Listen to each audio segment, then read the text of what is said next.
Salut les amis, j'espère que vous vous portez bien. Petite vidéo un peu improvisée parce que je suis tombé sur la vidéo d'un youtubeur qui parle de cinéma asiatique et de cinéma français. Et plusieurs points dans sa vidéo m'ont interpellé. Je suis en profond désaccord avec certaines de ses paroles. Donc je me suis dit que pourquoi pas faire une vidéo réponse, ça pouvait engager le débat, pouvoir conseiller des films, pouvoir alimenter ma chaîne tout simplement. C'est la première fois que je me livre à l'exercice.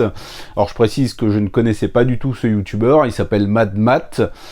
J'ai pas vu grand chose de sa chaîne, je n'ai vu que cette vidéo-ci, auquel j'avais envie de réagir, donc c'est parti.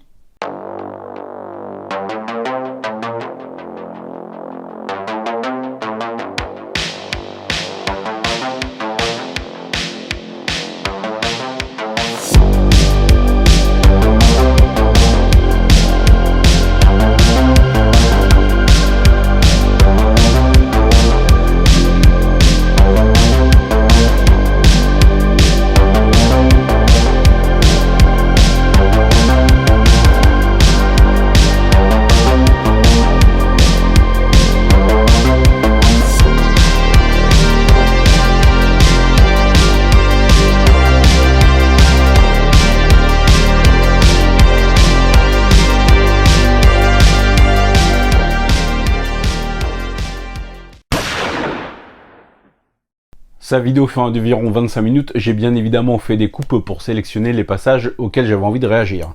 Et on commence tout de suite. Quand je parle du cinéma américain, je ne parle pas spécialement que des gros blockbusters, parce que ça c'est un gros biais cognitif qu'ont beaucoup de Français. Dès qu'on dit « j'aime le cinéma américain », tout de suite vous êtes catalogué fan de films Marvel, films de super-héros, ou alors fan de gros blockbusters style Fast and Furious ou des bails comme ça. Alors désolé d'en réveiller certains, mais le cinéma américain ce n'est pas que des grosses productions. Le cinéma américain produit énormément de petits films indépendants, de petits films avec zéro en termes de budget, des petits films avec des acteurs inconnus, ou alors des films, on va dire, avec un budget modeste, mais qui proposent quand même des, un cinéma qui sort du lot, comme par exemple le cinéma de Joe Carnahan, de Steve Cooper, car ces types de réalisateurs proposent des films avec des budgets assez modestes, mais avec des castings quand même assez lourds. Mais grosso modo, pour résumer, le cinéma américain, ce n'est pas que des blockbusters débiles, c'est autre chose. Je suis tout à fait d'accord avec ça, effectivement, oui, dans tous les cinémas, il y a des gros films qui sont mis en avant, qui sont principalement vendus comme étant des gros blockbusters, des gros événements, mais il y a bien évidemment, dans tous les cinémas, dans tous les pays, des films plus intimistes qui révèlent peut-être un peu plus la personnalité du pays. Je pense notamment, puisqu'on est dans le cinéma américain, en ce moment, au cinéma, il y a la grosse machine Dune 2. D'ailleurs, faire une suite à Dune sans appeler ça et de 2, je trouve ça absolument lamentable, mais passons. Le film est donc à l'affiche dans les salles françaises à l'heure actuelle. Je ne l'ai pas encore vu. C'est un gros film de science-fiction, visuellement pensé pour être très impressionnant, qui dure presque 2h30 ou 3h, je ne sais plus, avec un gros budget, des gros effets visuels et un gros casting. De l'autre côté, dans la partie un peu plus immergée de l'iceberg, j'ai découvert récemment un film de science-fiction américain qui s'appelle Monolith, avec en actrice principale Lily Sullivan, qui était le personnage principal du dernier Evil Dead Rise. C'est un film extrêmement minimaliste, extrêmement intriguant, qui arrive à créer des émotions et à créer de l'angoisse et du questionnement avec, alors roulement de tambour, ce n'est pas du tout avec des gros vaisseaux spatiaux et des grosses créatures extraterrestres, c'est avec une brique noire, et non pas une brique rouge, hein, la couleur du sang, la couleur des Indiens, la couleur de la violence, non, une brique noire. C'est un film particulier, atmosphérique, qui a eu une sortie plutôt discrète. Sans Twitter, je n'en aurais pas du tout entendu parler. C'est un film qui m'a vraiment plu, qui m'a vraiment intrigué, qui dans son final m'a rappelé un peu le Annihilation d'Alex Garland. Bref, c'est une réussite en plus qui repose principalement sur les épaules de Lily Sullivan, puisque c'est la seule actrice qu'on voit à l'écran. Donc tout ça pour dire que oui, effectivement, dans tous les cinémas du monde, il y a des gros films qui sont mis en avant et des films plus discrets, plus modestes qui sont produits chaque année. Et résumer le cinéma d'un pays avec uniquement les grosses sorties, oui, effectivement, c'est bête. C'est passé à côté de beaucoup de choses. Et surtout quand je regarde le cinéma asiatique, ce dont on va parler dans cette vidéo, eh ben j'ai honte. Je garderai ce que j'ai à dire sur le cinéma français pour une autre vidéo. J'exposerai les 10 points qui font que pour moi le cinéma français est en chute libre. J'en parlerai dans une prochaine vidéo. Veux-tu dire que le cinéma français est en anatomie d'une chute libre? Bon, désolé. Alors, Je trouve ça un peu dommage de vouloir comparer les cinémas. Alors, on peut le faire, bien évidemment, peut-être d'un point de vue technique, peut-être d'un point de vue influence culturelle, mais chaque cinéma a pour moi ses spécificités. Maintenant, tu ne sembles pas un très grand admirateur ou autre du cinéma français, ce que je comprends à peu près sans problème. Je verrai ta vidéo où tu dénonces, selon toi, ce qui déconne dans le cinéma français en 10 points. On verra si je suis d'accord ou pas. Maintenant, je trouve ça assez dommage de dire que le cinéma français se casse la gueule depuis quelques années. Je ne sais pas à quel film tu penses pour affirmer ça. Pour moi, il y a eu un nombre assez incroyable d'excellents films français qui sont sortis ces dernières années. Et quand on regarde dans le passé, chaque année, on a un lot de très très bons films pour moi. Il suffit juste de savoir lesquels et de s'y intéresser un minimum, de creuser un peu la surface. Donc bref, le cinéma asiatique, pour enfin en parler, après mûre réflexion, je m'aperçois que le cinéma asiatique est largement supérieur au cinéma européen, et plutôt supérieur au cinéma français. Alors vous allez me dire dans les commentaires, oui mais c'est pas compliqué, on le sait très bien. Oui, vous le savez, mais la majorité des gens ne le savent pas. Moi par exemple, je savais pas que le cinéma asiatique était aussi bon avant que je le regarde, justement. Et vous savez pourquoi j'ai regardé quelques films du cinéma asiatique? Eh bien parce qu'on m'a forcé. Parce que le cinéma asiatique, ça me parle pas du tout. Et d'ailleurs, si on parle de cinéma asiatique, il faut être un minimum précis. Quand on parle de cinéma asiatique, dans l'inconscient collectif, on pense à principalement Corée du Sud, pour la majorité des films qui sortent, ensuite Hong Kong, pas la Chine, mais Hong Kong, et après le Japon. Et dans le Japon, j'estime que là-dedans, on peut englober au moins 50% de mangas, d'animés, des trucs comme ça. Je sais qu'on a eu quelques fulgurances du côté des Philippines, notamment via The Raid, mais globalement, c'est la Corée du Sud qui a le monopole du cinéma asiatique. Enfin, quand on pense à cinéma asiatique, on pense très généralement aux films de Corée du Sud. Certainement pas de Corée du Nord, d'ailleurs. Mais ils font aussi des films en Corée du Nord, hein. Ils font même des films de kaiju, figure-toi. N'est-ce pas? Je ne comprends pas pourquoi tu exclus la Chine continentale dans tes propos. Alors oui, peut-être que dans l'inconscient collectif, en général, lorsqu'on pense cinéma asiatique, oui, on pense au cinéma sud-coréen, au cinéma hongkongais et au cinéma japonais. Maintenant, dans l'Asie, il y a énormément de pays qui font du cinéma, ils en font tous, hein. Mais il y a également la Thaïlande, avec le début des années 2000, qui a eu des films comme Ong Bak, qui a quand même eu un sacré succès. Je pense également à l'Indonésie, comme tu le dis, avec les films d'action The Raid, mais également une production assez massive et incroyable de films d'horreur, dont je suis particulièrement friand. Il y a aussi le cinéma vietnamien, le cinéma philippin, et bien évidemment le cinéma indien, voilà, dont je suis un très grand fan.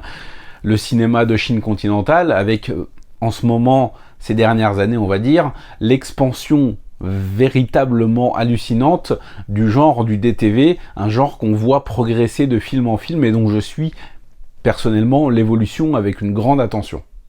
Donc pour moi, le cinéma asiatique c'est très très vaste, même si oui, je peux entendre ton argument, effectivement, pour les gens qui s'y intéressent sans plus, ça sera bien souvent résumé à la Corée du Sud, au Japon et à Hong Kong. Et je ne dis pas ça pour dénigrer le Japon ou la Chine, mais c'est juste parce que du point de vue de la productivité, du point de vue de la pop culture, du point de vue du rapport aux médias, c'est globalement le cinéma sud-coréen qui est mis en avant. Par contre, et je vais le redire, quand tu parles de productivité, quand on parle de productivité dans le cinéma asiatique, c'est pas forcément la Corée du Sud qui me vient en premier à l'esprit, ça serait plus, comme je viens de le dire, la Chine continentale, ça serait plus l'Inde, ça serait plus l'Indonésie avec des films, des dizaines de films qui sortent par mois. Il y a une véritable effervescence et je dois l'avouer, c'est assez dur de suivre le rythme.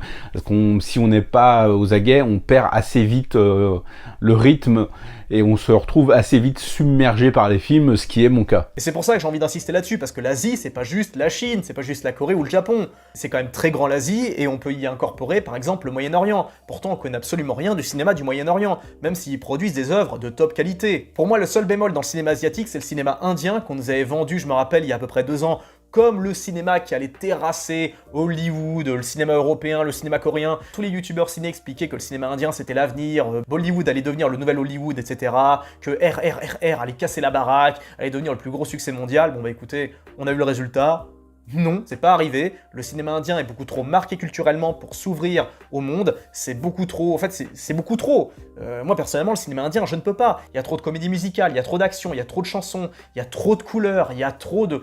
c'est trop fantasque, ça ne me parle pas. Et ça ne parle pas à la majorité des gens. Là, tu dis que le cinéma indien ne te parle pas. Je salue ton honnêteté, ok, on n'est pas tous obligés d'aimer le cinéma indien. Effectivement, c'est un cinéma un peu plus particulier que ce qu'on a en Europe ou en France. Je peux comprendre que certains codes ne te parlent pas. Maintenant, tu reproches qu'il y a trop d'action, trop de spectacles, trop de couleurs, trop de chants. Effectivement, ce sont les codes de certains films. Mais il y a également des films plus modestes, plus intimistes, des films d'auteur qui ne répondent pas à ces codes-là. J'aimerais savoir quel film tu as vu pour tirer ce jugement. Quand tu dis que RRR n'a pas été un succès, là, je ne suis pas d'accord avec toi. Quand il est sorti, ça a été quand même un engouement assez incroyable. Quasiment toutes les personnes que je connais qui ont vu le film ont aimé, à part peut-être un ou deux qui ont dit que non, RRR c'est trop, c'est pas bien, c'est du Wong Jing. Dédicace à toi, Mireille. Voilà, j'aimerais connaître j'aimerais que tu approfondisses un peu plus tes arguments quand tu dis ça. Pour moi, ce n'est pas du tout le cas, et principalement ces dernières années où il y a vraiment de plus en plus de personnes qui s'intéressent au cinéma indien. Même si, comme tu le dis, effectivement, c'est un cinéma qui est marqué par des codes bien spécifiques, par une culture, par une histoire. Et j'ai justement l'impression, au contraire de toi, que c'est ce qui intéresse les gens en fait. Les gens veulent voir autre chose, veulent découvrir un autre cinéma. Et je trouve qu'il y a un très très bel engouement. Alors pour ça, bon, il faut effectivement suivre peut-être de manière un peu plus assidue les sorties. Mais en ce moment, par exemple, et pas plus tard qu'il y a quelques jours, il y a eu la ressortie dans les salles françaises d'un grand film tamil qui s'appelle Moonu, avec Dhanush, qui au passage est une romance-drame absolument bouleversante, que j'ai découvert sur le tard. Il y a eu une projection, et il y a eu tellement de monde, quasiment 2000 personnes, ça a eu lieu au Mégarama de Villeneuve-la-Garenne. Ils ont été obligés d'ouvrir 4 salles pour accueillir toutes ces personnes-là, et ça a été vraiment, oui, un événement, une fête. Et je pense qu'on peut résumer le cinéma indien, c'est une fête, les films sont conçus différemment. Pour moi, c'est vraiment des gros événements, de très très gros spectacles qui n'oublient jamais, voilà, soit d'avoir un message social, soit d'être très divertissant, soit d'être bourré d'action, soit d'être bourré de créativité, quand c'est pas les 4 à la fois. Et je trouve ça beau que des gens puissent redécouvrir ces classiques et puissent aussi avoir la possibilité de les découvrir, de découvrir un cinéma autrement, dans de très bonnes conditions, en salle, avec un public en effervescence. Moi, franchement, c'est quelque chose que j'adore. Maintenant, effectivement, oui, quel film tu as vu pour tirer ce constat? Est-ce que tu as vu des films plus intimistes? Je pense notamment, et je l'ai déjà beaucoup cité sur ma chaîne, mais l'un des meilleurs films Netflix, ça doit être dans le top 3 pour moi, c'est Jaun Khan Bata Edil. Je crois qu'il est encore disponible, donc si tu vois cette vidéo, tu peux tout à fait découvrir le film. C'est un film absolument bluffant qui m'a scotché à son visionnage et qui me hante encore à l'heure actuelle. Je l'ai vu il y a 2 ou 3 ans. C'est un film sur une relation toxique, réalisé en 7 ou 8 plans séquences de 15-20 minutes chacun. C'est une claque magistrale. Pour moi, vraiment, ça a été un film qui m'a bluffé, qui m'a complètement séché. C'est une merveille. Est-ce que tu as vu des films de ce type? Il y a eu également en 2022, oui, c'était 2022 ou 2023, je ne sais plus, le premier film en plan séquence avec une narration non linéaire qui est sorti en salle. C'était également un film indien qui s'appelle Iravin Naziyal, quelque chose comme ça, je sais plus, je vais te mettre l'affiche. Alors, même si pour moi le gros défaut du film c'est que la technique l'emporte sur l'émotion, putain ça en jette visuellement, c'est juste une folie, ça a été incroyable à faire, incroyable à produire, et c'est un film que tout amateur de cinéma doit voir, même si on n'est pas obligé d'aimer. Mais putain, un plan séquence non linéaire, dans des lieux différents, avec des personnages différents, qui raconte de A à Z l'histoire d'un homme, l'histoire dramatique d'un homme, franchement, pour moi ça a été une grosse claque. Est-ce que tu as vu des films de ce style? Et j'ai envie de dire que du point de vue du standard occidental, le cinéma sud-coréen serait supérieur au cinéma japonais, au cinéma chinois, au cinéma indien, au cinéma asiatique, en ordre général. Sur quoi tu te bases pour dire qu'il serait supérieur aux autres cinémas? Est-ce que c'est sur le plan technique, sur le plan de la qualité de l'écriture des scénarios? Donne plus de précision, parce que là c'est un peu flou, je trouve. Faites le test, demandez aux fans de cinéma asiatique, vous verrez qu'au moins 60%, 70% des films qu'ils vous citent, c'est du cinéma sud-coréen. Bon là, je vais pas te faire une liste exhaustive, je vais partir sur une base de quelques films, mais quand tu t'intéresses un minimum au cinéma asiatique, t'es capable de te citer autre chose que des films sud-coréens. Là, je t'ai sélectionné par exemple 2 films indiens. Il y a Ishq, avec Amir Khan et Ajay Devgan, qui est une comédie et film d'aventure absolument génial, c'est un rythme fou, tu te marres, il y a de l'action, les chansons sont incroyables. Il y a Kajol aussi, il faut le préciser. Mere Jeevan-Sathi avec Akshay Kumar et Karisma Kapoor et Amisha Patel, qui est un drame tétanisant sur une relation, sur une femme dépendante d'un homme, amoureuse d'un homme en vain qui lui ne l'aime plus. C'est un film qui m'a glacé le sang, qui est très très sombre. Ça fait partie de ce que j'appelle le dark Bollywood. C'est moi qui ai inventé ce terme, je fais ce que je veux. C'est un film qui vraiment m'a glacé le sang, qui date de, c'était quoi, 2005-2006, voilà. C'est juste une merveille. Après, je peux te parler de films de Chine continentale. Alors, pour taper dans les gros morceaux, il y a Un grand voyage vers la nuit ou Kalki Blues, qui sont tous les deux réalisés par le même réalisateur, qui d'ailleurs, dont le prochain film va être avec Chouki, ma merveilleuse, ma délicieuse Chouki. C'est mon attente cinématographique de la décennie, parce que je ne doute pas que ça aura la même qualité que ces 2 films précédents. En DTV, je peux te parler par exemple des 2 derniers Blind Sword, avec Tsemiou qui s'impose comme l'une des plus grandes stars de l'action en Chine continentale. Niveau Indonésie, je peux te parler des 2 films d'horreur Satan's Slave, réalisés par Joko Anwar, ou, comme j'en ai déjà à de nombreuses reprises parlé sur ma chaîne, les 2 films May the Devil Take You, qui sont pour moi les Evil Dead indonésiens. Moi, par exemple, au cinéma japonais, j'aime beaucoup le V-cinéma, des films comme The Machine Girl, ou Tokyo Gore Police, ou Mutant Girl Squad, qui sont des films complètement fous, complètement cartoonesques, avec des nanas qui ont des mitraillettes qui leur sortent des nichons, ou des tronçonneuses qui leur sortent du trou de balle. Moi, franchement, ce genre de cinéma, ça m'éclate, ça m'adore.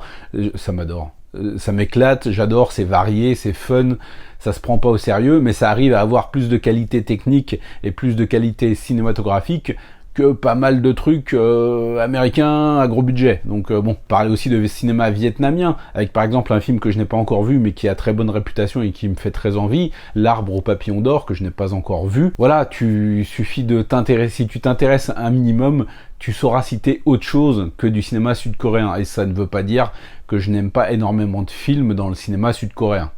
Bien sûr. D'ailleurs, on peut constater que le gros des cinéastes hongkongais qui sont exportés aux États-Unis ont fait des films médiocres. Prenez par exemple John Woo. John Woo, qu'est-ce qu'il a fait aux États-Unis? Il a fait le très correct Volte-Face, mais il a aussi fait par exemple Mission Impossible 2 ou encore Wind Talkers. Même si j'aime ces films du point de vue de la nostalgie, il faut reconnaître que du point de vue de la forme, c'était vraiment très très très mineur comparé avec ce qu'il faisait chez lui. Je crois bien que t'es un des premiers mecs que j'entends dire que Wind Talkers n'est pas un bon film. Oui, effectivement, John Woo n'a pas fait que des chefs-d'œuvre lors de son séjour aux États-Unis, mais il n'a pas non plus fait que des chefs-d'œuvre quand il était à Hong Kong. Toute sa période comédie, là, pour moi c'est un peu compliqué quoi, surtout Loving Time là avec mon grand ami Dinchek, ouais ça franchement c'est plutôt un supplice. Et je trouve ça dommage que beaucoup de gens lorsqu'ils parlent de John Woo, alors oui, il faut gratter un peu dans sa filmographie, mais ne parle pas de sa période fin 70 où il a fait fin 70 début 80 où il a fait des putains de chefs-d'œuvre, où il a fait Hand of Death, Princesse Changping et Lastura for Chevalerie, qui sont 3 pépites, 3 bijoux qu'il a réalisés avant le Syndicat du Crime. Est-ce que dans ton propos tu inclus la trilogie Ringo Lam, Jean-Claude Van Damme? Parce que moi c'est des films que j'aime particulièrement. Il y a que Risque Maximum que j'ai pas revu depuis sa sortie en salle, c'était en 96. J'avais 12 ans, je l'ai vu en salle et je l'ai jamais revu. Je me souviens juste qu'il y a une histoire de jumeaux, voilà, et qu'il y a Natasha Henstridge, et qu'à un moment donné, elle baisse le froc de Van Damme avec son pied. Mais In Hell et Répliquant sont pour moi de très très bons films avec Van Damme. Pour moi, c'est même dans son top 10. Et voilà. J'aimerais avoir un peu plus ton avis sur ces films, en quoi tu ne les juges pas bons. Après oui, on est tous au courant quand on s'intéresse au cinéma asiatique qu'effectivement le passage de transition après la rétrocession et l'arrivée à Hollywood pour certains réalisateurs hongkongais, ils ont été bridés, effectivement, ils n'ont pas pu exprimer tout leur talent. Oui, ça c'est un état de fait, effectivement. Pour revenir au cinéma chinois, les mecs qui sont exportés comme Shui Ark aussi également, en plus de John Woo, on s'aperçoit que leurs films étaient très moyens. Ils n'avaient pas du tout la même liberté ni la même créativité qu'ils avaient dans leur pays d'origine. Et quand ils y sont retournés, en tout cas, ils ont fait des trucs de dingue, mais qui sont quasi inconnus chez nous. Là, je t'avoue que je comprends pas trop de quoi tu parles. Les gens qui se sont intéressés au cinéma asiatique ont suivi la carrière de Tsui Hark après son départ d'Hollywood. Et si jamais des gens veulent approfondir le sujet, je fais un petit placement de produit. Arnaud Lanuc a sorti la Bible ultime sur le réalisateur, la théorie du chaos, où il revient sur chacun de ses films. C'est bourré d'anecdotes, c'est juste un livre fabuleux. C'est sans doute le livre le plus complet à l'heure actuelle sur le cinéaste. Et si beaucoup de gens connaissent les films de Tsui Hark après son retour en Asie, je pense évidemment à Time and Tide, film hongkongais considéré comme classique, les Détectives D, qui ont bénéficié d'une sortie en salle en France, La bataille de la montagne du Tigre également, les deux films La bataille du lac Changjing. Donc si il suffit simplement de s'intéresser aux réalisateurs dont on a envie de suivre la carrière pour suivre et voir ce qu'ils font.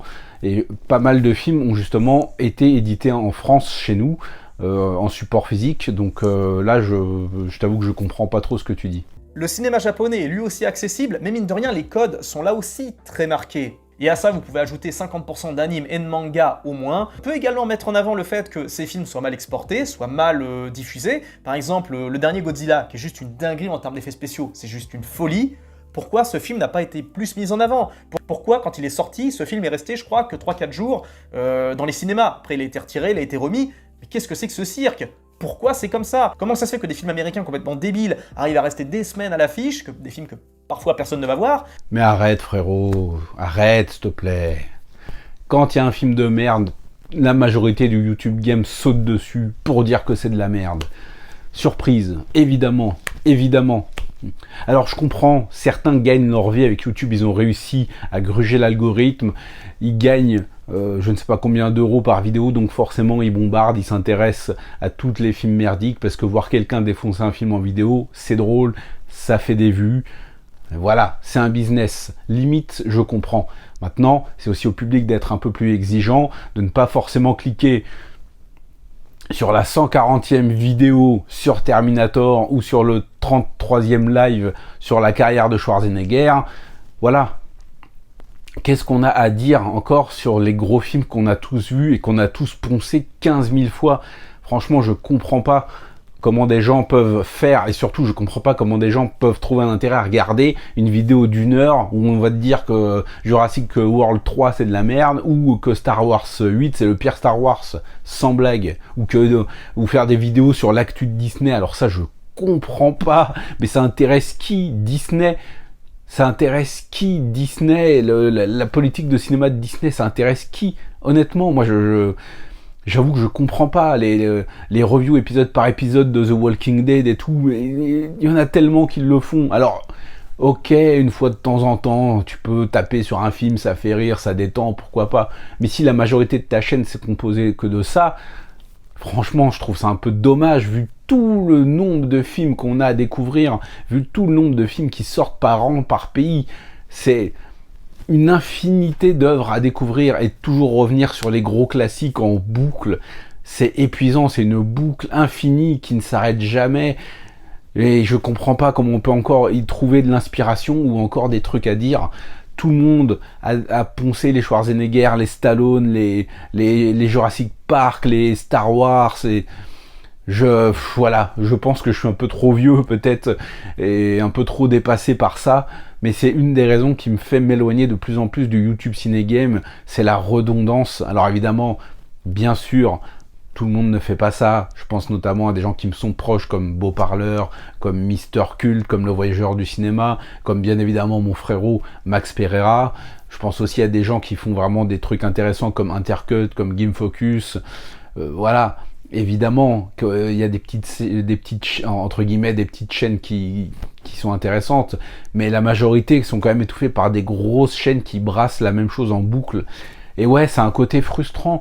quand tu essayes de faire découvrir un film un petit peu méconnu, que tu vas faire 88 vues, et que tu vas voir que le mec d'à côté, il a sorti, je sais pas moi, Star Wars 8 c'est de la merde pendant 1h30, et que ça va faire 47 000 vues. Oui, franchement, c'est un côté frustrant de voir que les gens ne s'intéressent pas tant que ça au cinéma, contrairement à ce qu'ils prétendent.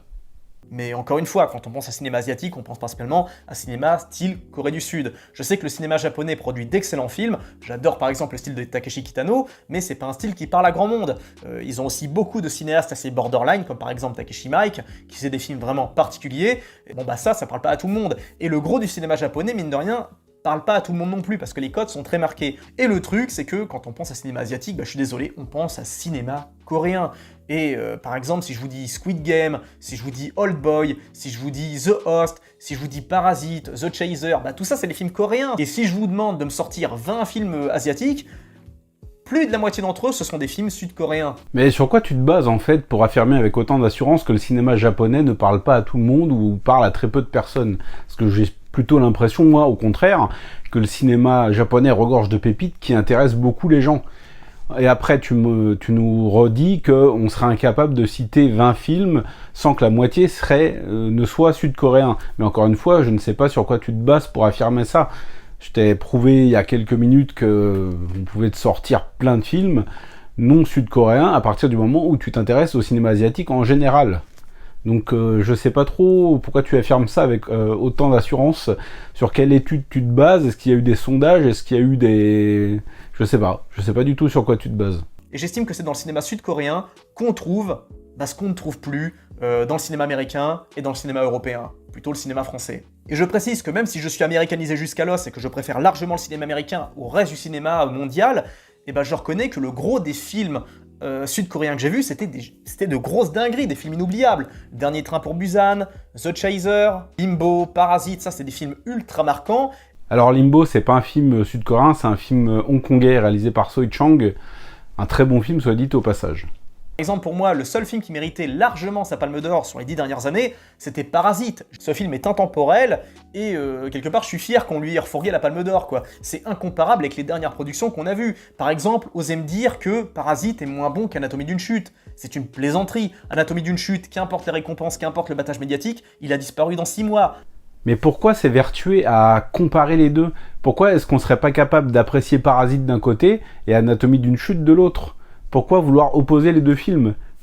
Ils n'ont pas grand-chose en commun, à part d'avoir comme contexte de narration une famille, et qu'ils aient tous les deux eu la Palme d'Or. Donc je comprends pas en fait pourquoi vouloir absolument qu'il y en ait un qui soit meilleur que l'autre. Ils ont été récompensés tous les deux, même si moi, honnêtement, j'attache pas grande importance aux Césars, aux Oscars, aux Palmes d'Or, ça me passe un petit peu au-dessus. Mais je comprends pas pourquoi il faudrait absolument que Parasite écrase Anatomie d'une chute. Et Anatomie d'une chute, non, je pense pas qu'on va l'oublier de sitôt, étant donné tout le battage médiatique, effectivement, qu'il y a eu autour. Et personnellement, je trouve que c'est un bon film, voire un très bon film. Personnellement, je l'ai beaucoup apprécié, j'ai été happé par l'histoire, par la prestation des acteurs, par le scénario, par cette petite ambiguïté qui plane, ce petit mystère qui ne trouve pas forcément une réponse. Pour moi, c'est un très bon film. Alors que Parasite, on en parlera encore dans 30 ans, vous verrez. J'ai l'impression en fait que tu cites pas mal les gros classiques, Parasite, Old Boy, tout ça, The Chaser, mais entre ces films-là, il y a eu énormément de productions. Et parfois, des films sud-coréens, soit moyens, soit décevants. Par exemple, pour parler d'une sortie sud-coréenne récente, le thriller Sleep. D'ailleurs, j'ai pas vu la préquelle, Caleçon, mais passons quand même. J'ai l'impression que ça s'enflamme un peu, alors que pour moi c'est un thriller assez classique, avec en nappage un petit élément fantastique. Je trouve pas le film mauvais, ça se regarde plutôt bien, il est assez court, mais pour moi c'est pas vraiment un film qui fera date. Et quand tu dis que Parasite on s'en rappellera dans 30 ans, j'émets quelques réserves. Autant certains films par exemple japonais comme Ring ou Battle Royale, qui vont vers leurs 30 ans dans quelques années, oui ça... On en parle encore à l'heure actuelle comme des films références. Parasite, c'est un très bon thriller sud-coréen, mais je sais pas s'il va vraiment rester dans l'histoire. Et le cinéma sud-coréen, sa force, c'est que, contrairement au cinéma français, c'est que c'est un cinéma qui s'ancre dans la réalité. On constate que chez eux, il y a beaucoup de films sociaux, beaucoup de films qui mettent en avant une certaine forme de réalité sociale, même dans les films. Voilà, en fait, c'est ce passage exact de ta vidéo qui m'a donné envie de te répondre. À quel moment le cinéma français ne traite pas de la réalité et du quotidien des gens ?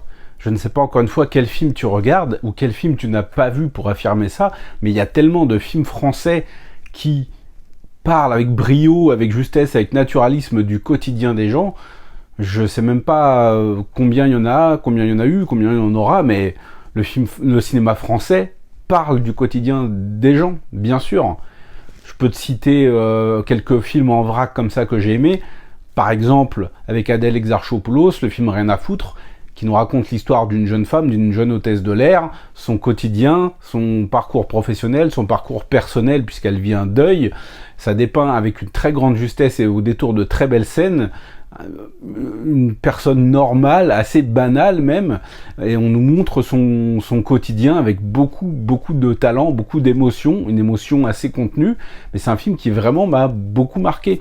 On peut aussi jouer avec cette réalité, ce quotidien des gens, pour en faire des films puissants. Je pense notamment à un film avec Laure Calamy qui s'appelle À plein temps, je crois, qui est filmé comme un véritable thriller, une course contre la montre, où on va suivre l'employé d'un hôtel, une employée d'hôtel, bordel, je vais y arriver, qui doit jongler entre sa profession, la garde de ses enfants et une grève générale des transports qui paralyse la France. Une chose, si on peut faire plus réel que ça, voilà, c'est ça.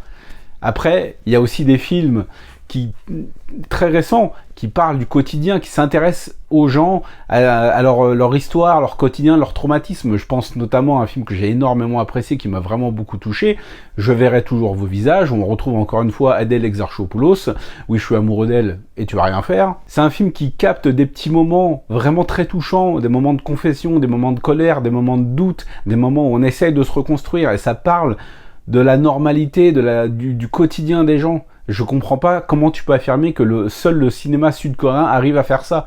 Il faut vraiment que tu vois soit plus de films, soit que tu les sélectionnes mieux, parce que je sais vraiment pas ce que tu regardes et pourquoi tu as ce mépris envers le cinéma français.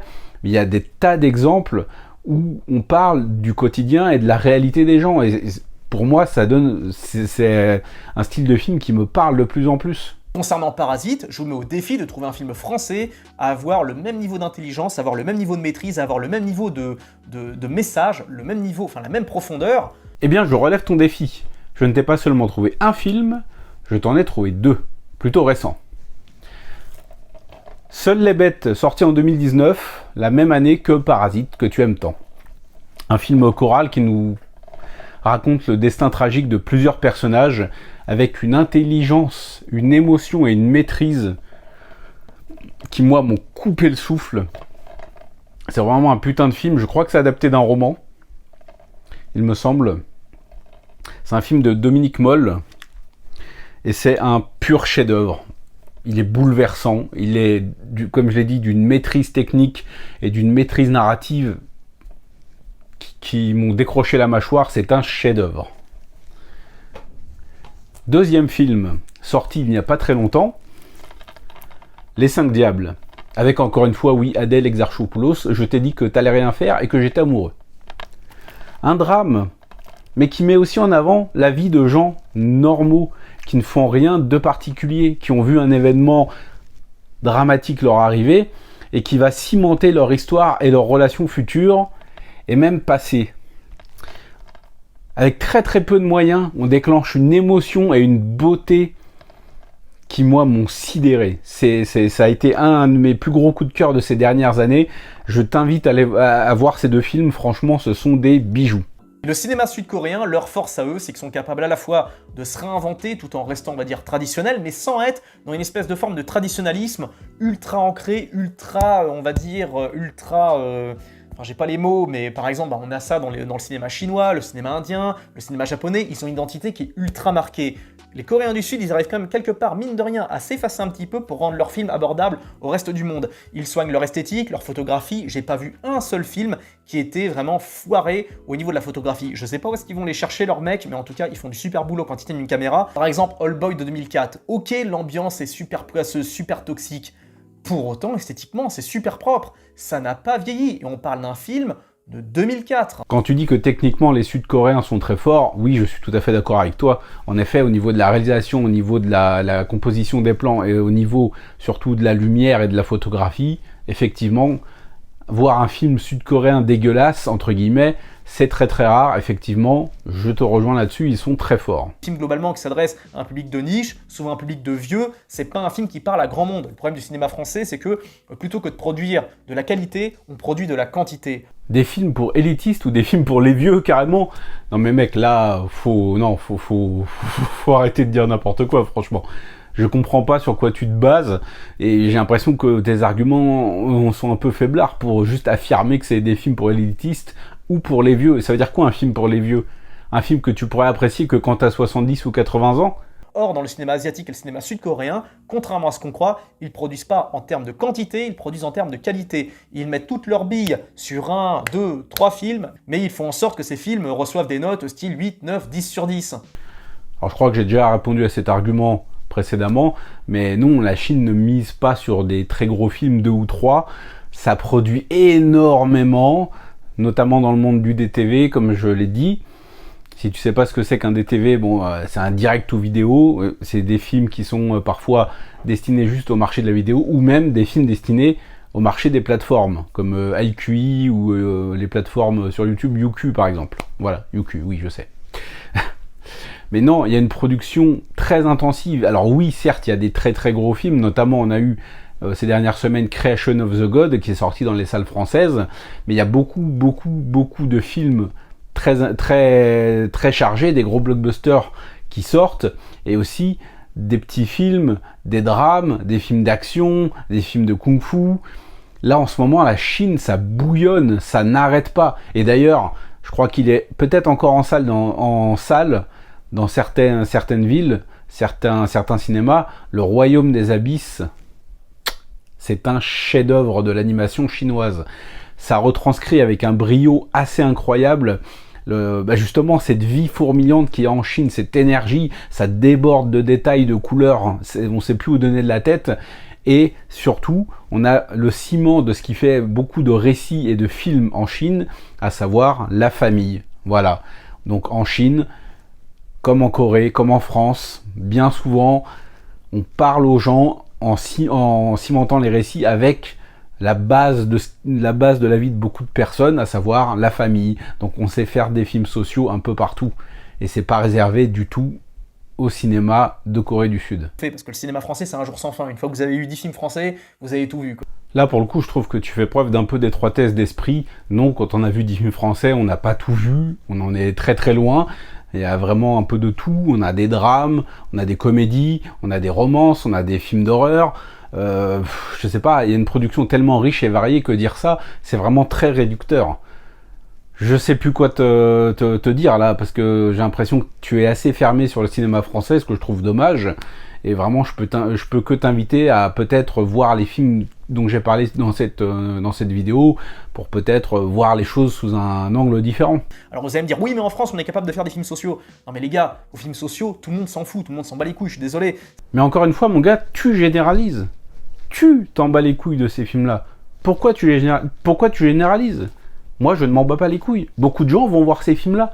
Peut-être qu'ils ne t'intéressent pas, mais beaucoup de gens vont les voir. Voilà, c'est déjà la fin de cette vidéo. Alors comme je l'ai dit, j'ai pris vraiment des extraits choisis de ta vidéo matin. Je m'adresse directement à toi, hein, si tu la regardes, ce que j'espère, pour que tu puisses me répondre. Parce que tu as vu que bon, j'étais un mec plutôt cool et que je suis tout à fait ouvert au débat et à l'échange.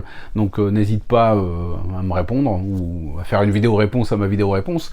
Comme ça, je ferai une vidéo réponse à ta vidéo réponse à ma vidéo réponse. On peut aller très loin là-dessus, donc je vais m'arrêter.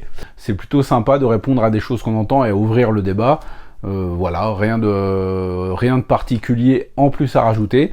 On se retrouve prochainement ou pas pour parler de cinéma asiatique, parce que vous savez que ça déchire. Ciao!